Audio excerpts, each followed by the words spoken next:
And now let's talk about China's direct adventurism with India. What's cooking on the Ladakh border? Last we checked, the process of disengagement was underway. Officially, the two sides are de-escalating, but what's the reality on the ground? Let's tell you what we know so far. As per our sources, no violence has been reported at the Pangong So Lake in Ladakh since the 18th of May. The two sides are said to be respecting the consensus reached during the military-level talks on the 6th of June. More meetings will be held. They're being held on a daily basis.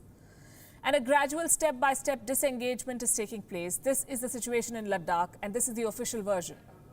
But the Chinese state media is telling a different story. The Global Times released a report yesterday. According to this report, the PLA held a commissioning ceremony for a series of new weapons and equipment along the border. The headline reads, and I quote, "China's most powerful howitzers join northwestern exercises amid border tensions." It goes on to state that China and India are currently in a new round of border tensions. Back in India, there are reports that the army has rushed fighting formations to forward locations in Himachal Pradesh, in Uttarakhand, Sikkim and Arunachal Pradesh. According to our sources, this is an annual affair. Both sides are set to train troops in summer. In a nutshell, there are troops, but this is not extraordinary. There is no specific mobilization related to what happened in Ladakh, or so we are told. De-escalation is still work in progress. In the Finger Four area, it could take months. Sources say the Chinese will want to delay as a face-saving tactic. In the meantime, we decided to decode the strategic postures of India and China. Where do they stand? How well fortified is India in comparison to China? A study was conducted by the Harvard Kennedy School in this regard, and we have compiled some data based on their research. Let's start with a military strength comparison. How well prepared is India? The Northern Army Command, which functions in the Ladakh and Himachal sector, is said to have 34,000 troops. The Central Army Command of Uttarakhand has a strength of 15,500 personnel. The Eastern Command forms the bulk of India's forces against China. It has a strength of 1,75,000.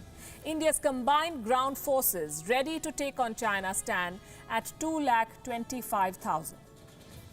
What about China?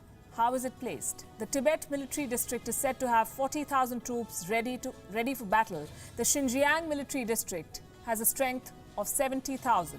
And the Western Theatre Command, which functions right along the line of actual control, has a strength of 90,000, anywhere between 90,000 to 1,20,000 troops.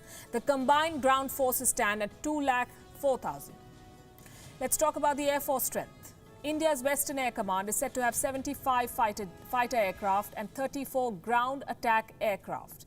The Central Air Command, 94 fighter aircraft, 34 ground attack aircraft. And the Eastern Command has more than 101 fighter aircraft. India is said to have a total of 270 fighter jets ready to take on China. What about China? The Western Theatre Command is said to possess several unmanned aerial vehicles, UAVs.